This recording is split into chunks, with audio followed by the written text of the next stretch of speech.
आज हम लोग जो टॉपिक पढ़ेंगे वो टॉपिक है सिविल डिसोसिएंट मूवमेंट। इसके अंदर में एक टॉपिक है जो हम लोग पढ़ेंगे सॉल्ट मार्च।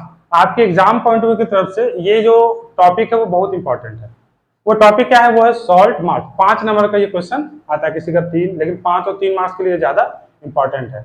सॉल्ट मार्च, जिसको दूसरा नाम से हम लोग जानते हैं उसको बोलते हैं डांडी मार्च, या तीसरा नाम जो है सॉल्ट सत्याग्रह। 3 नाम से आप इसको बोल सकते हैं। पहला सॉल्ट मार्च, दूसरा डांडी मार्च और तीसरा सॉल्ट सत्याग्रह। होता क्या था, ब्रिटिश रूल हमारे देश में था तो हमारे देश में बहुत तरह चीज में टैक्स लगा दिया था।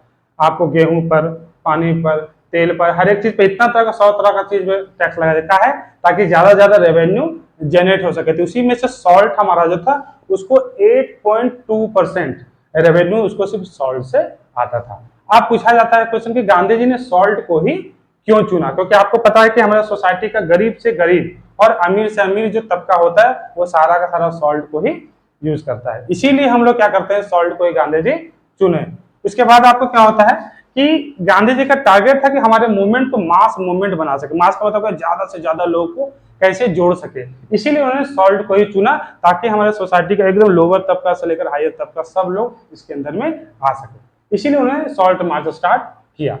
तो उन्होंने क्या किया, एक लॉर्ड इरविन वायसराय थे, उनको क्या हुआ, एक लेटर लिखे। उनको लेटर जब लिखे, उस लेटर में उनका टोटल जो डिमांड था वो था 11 डिमांड, कि अगर आप मेरा ये 11 डिमांड को मान लेते हैं तो हम किसी भी तरह का मूवमेंट नहीं करेंगे, लेकिन अगर आप नहीं मानेंगे। इसलिए उन्होंने अल्टीमेटम दिया। कब से कब तक दिया?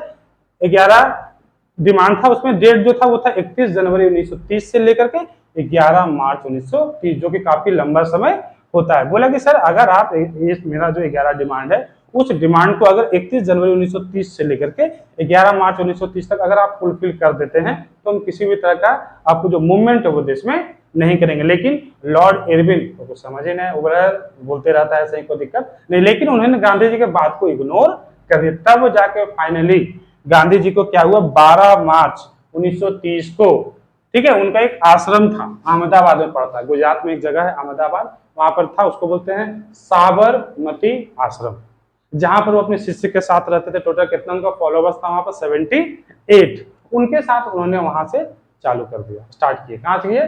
साबरमती आश्रम, जो कि अहमदाबाद में पड़ता है। कितने लोगों के साथ स्टार्ट किए? 78 फॉलोवर्स के साथ वो चल दिए।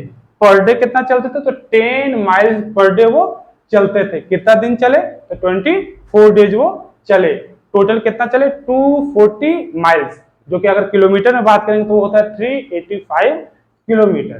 कब पहुंचे? वो 6 अप्रैल 1930 को। डांडी एक जगह था, वहां पर उन्होंने खुद मुट्ठी भर क्या हुआ, सॉल्ट उन्होंने बना करके इस लॉ को तोड़ दिया। लगभग 60,000, एक दो नहीं 60,000 लोगों को अरेस्ट कर लिया गया, जिसमें गांधी जी भी थे। फाइनली ये जो सत्याग्रह था वो काफी ज्यादा सक्सेसफुल रहा। जो प्रभाव वो डालना चाहते थे ब्रिटिशर के लोगों पर, ब्रिटिशर पर, वो बहुत अच्छे तरीके से उन्होंने। Thank you.